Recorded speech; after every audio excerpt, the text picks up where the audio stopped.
டெஸ்டாஸ்டெரோன் ஆண்களுக்கு மிக முக்கியமான ஹார்மோன். ஆண்களுக்கு இந்த ஹார்மோன் அதிக அளவில் இருப்பது மிகவும் அவசியம். டெஸ்டாஸ்டெரோன் தாடி வளர்ச்சிக்கு மிக முக்கியமான மற்றும் முதன்மையான ஹார்மோன் ஆகும்.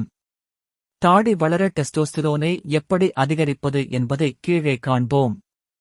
நீங்கள் அதிக மன அழுத்தத்தை எடுத்துக்கொண்டால் அது உங்கள் உடலில் உள்ள டெஸ்டோஸ்டிரோன் ஹார்மோனை பாதிக்கிறது. டெஸ்டோஸ்டிரோனை அதிகரிக்க நல்ல தரமான ஆழ்ந்த தூக்கத்தை பெறுவது மிகவும் முக்கியம்.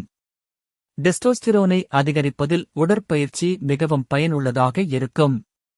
குறிப்பாக நீங்கள் எடை பயிற்சி அல்லது அதிக தீவிர உடற்பயிற்சி செய்தால் அது உங்கள் டெஸ்டோஸ்டிரோன் அளவை மிக வேகமாக அதிகரிக்கிறது. மது அருந்துவது, புகைப்பிடிப்பது போன்ற பழக்கங்களை விட்டுவிடவும். மேலும் பதப்படுத்தப்பட்ட உணவுகளை தவிர்ப்பது நல்லது.